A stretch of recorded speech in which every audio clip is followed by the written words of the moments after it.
While most strategies out there are extremely complicated and difficult to understand, I am going to be sharing with you a very powerful yet simple strategy to help you become a consistently profitable trader. Most traders struggle because they are unable to focus and master a single trading strategy. So in this video, you will learn a single setup known as the high tide flag pattern. Now, I'm really excited to share this strategy with you because after I discovered this strategy in William O'Neill's book, How to Make Money in Stocks, I implemented it in my trading plan and it has produced great results ever since then.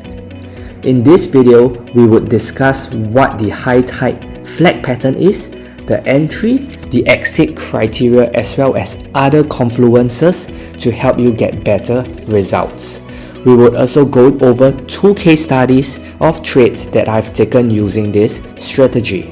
So let's dive straight into it. So what is the high tide flag pattern? Now this is a chart pattern that occurs in strong bullish trends, and I prefer to apply this pattern to higher time frame charts like the daily time frame.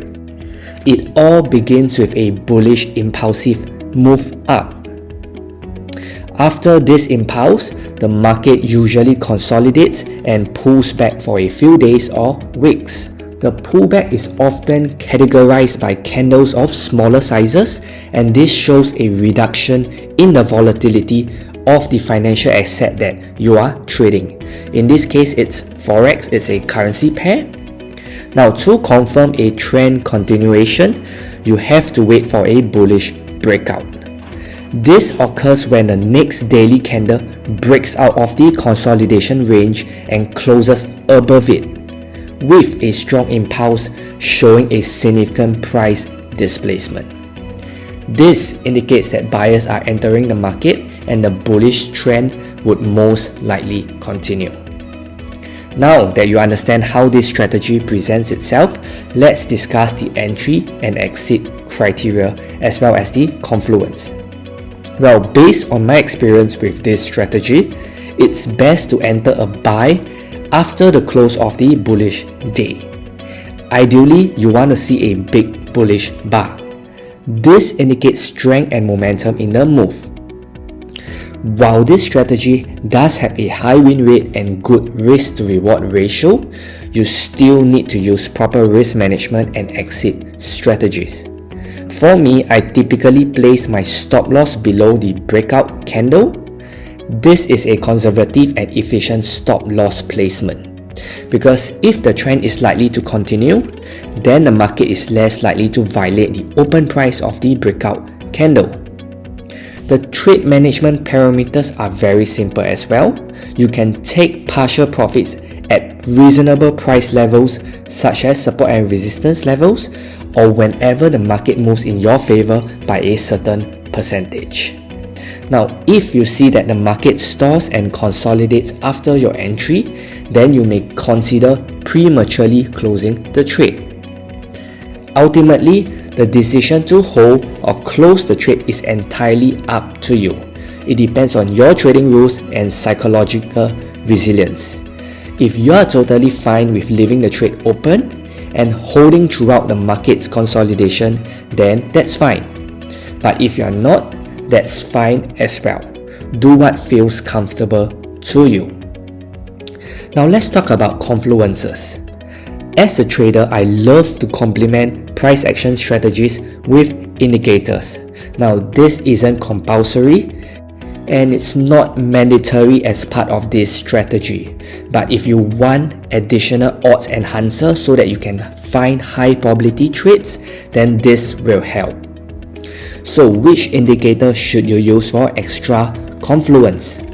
Well, for me, I like to use the moving averages. In this case, it's the exponential moving averages.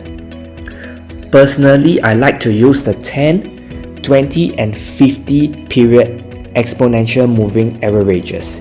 These are dynamic support and resistance indicators that show the strength and momentum of the market trend.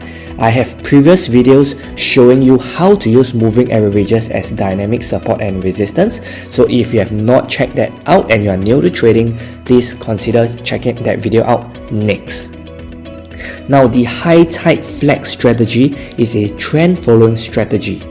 Therefore, this makes exponential moving averages the perfect confirmation tools that we can use as confluence. Ideally, the high tide flag pattern should develop above all three EMAs. This shows that the uptrend is dominant and has persisted for a reasonable amount of time, so it's more likely to continue.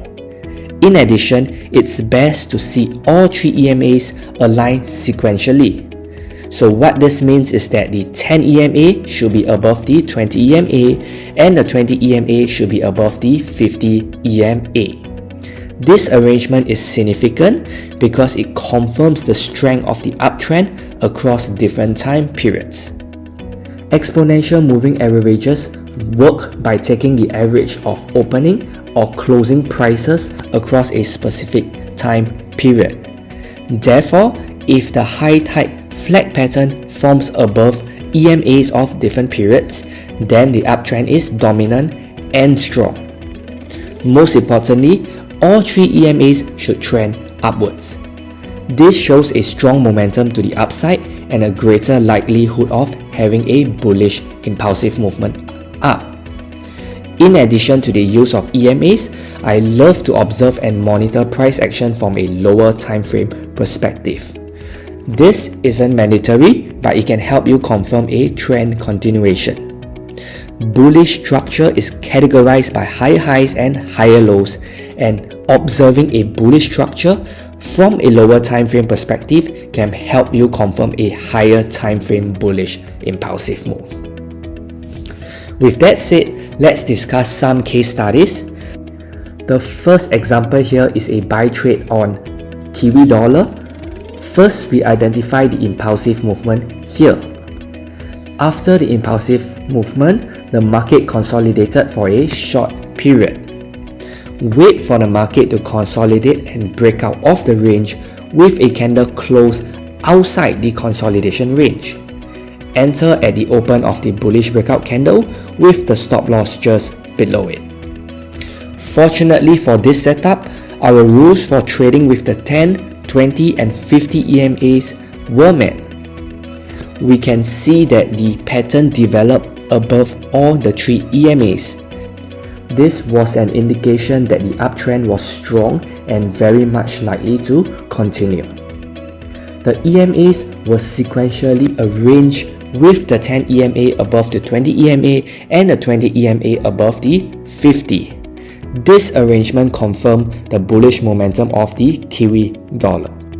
Most importantly, all the EMAs were in an uptrend. These confluences provided enough confirmation for me to take this trade, and it turned out to be a profitable one.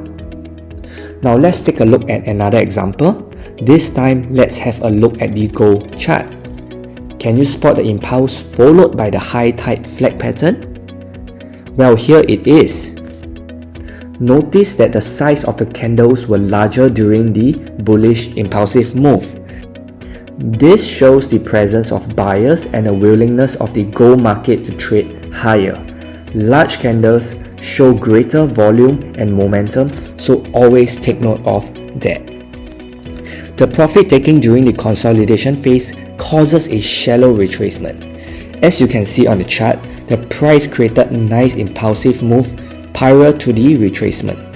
The retracement created a flag pattern which is categorized by prolonged consolidation. I'm sure you are curious as to how I was able to capitalize on this chart pattern. Well, the best way to apply this strategy correctly is to trade the patterns with understanding and confluence. I waited for the market to consolidate and provide a breakout candle that would break above the EMAs and the consolidation range. Now this is extremely important because new traders often get caught up in fake breakouts, and this leads to a lot of confusion and uncertainty. You have to wait patiently and observe a clean break and close of the candle to give you an entry trigger. I entered just at the open of the candle that broke the 10 and 20 EMAs aggressively.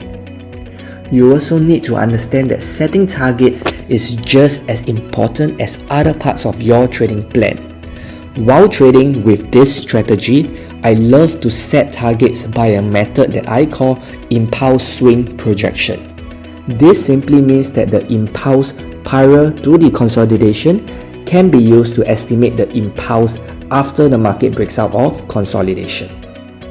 This trading strategy has a high win rate and good risk to reward ratio. It's a very simple approach to trading that you can begin to practice and backtest today. Finally, ensure that you use proper risk management and choose high probability setups. Remember, it's all about quality over quantity.